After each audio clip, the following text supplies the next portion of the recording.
Alright guys, so in this video we're taking a look at the Foxeer CAT3 FPV camera. Obviously it's a night camera like the CAT2.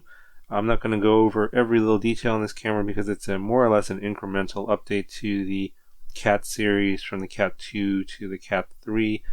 CAT2 came out I think around July of last year, so it's only been about 6 months I think since the CAT2 came out, so they haven't really changed a whole lot in terms of the feature set and how it functions and the way it looks. It's the same case, it's the same lens.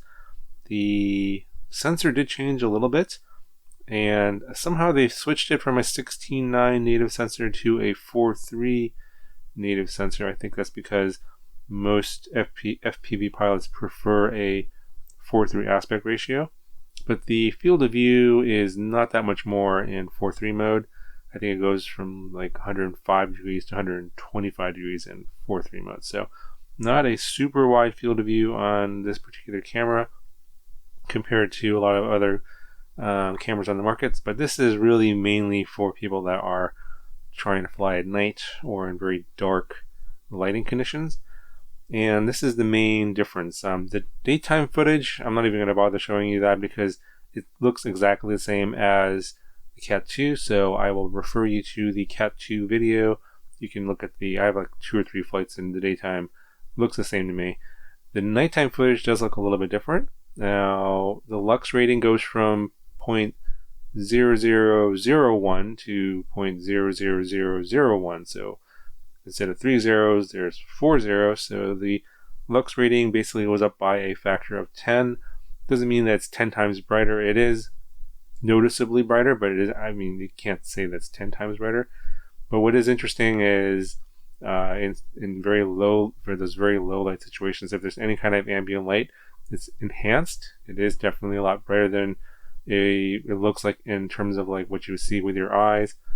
And on top of that, the color detail actually comes out more in this camera versus the version 2. So if you're flying around at night and color detail is more important to you, where things aren't as sort of like low contrasty and like you don't see any colors at all, the CAT3 does improve in that aspect. It does feel like it holds the colors much longer and in much darker situations.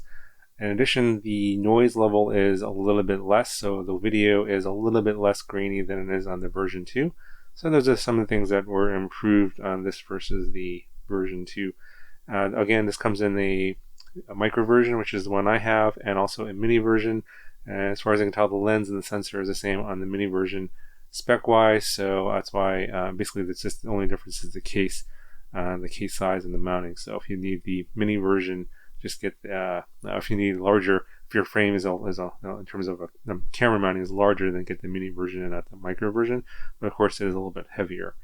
Other than that, latency feels the same. All the functions, they seem to be the same as well. Now they are advertising this like enhanced LED optimization for this camera, so they may, I think, as an LED mode in the settings, you can change to the LED mode, and it supposedly looks better. But I don't have those kind of LED gates that they're showing in their on their product page, so I'll just show you what they posted on their product page and what it might look like. I don't have anything like that to demonstrate, so I can only show you what they have on their product page. Anyway, that's pretty much it for this camera. Go ahead and I'll show you the nighttime flight footage. Yeah, let me know what you guys think in the comments below, and I'll talk to you guys in the next video.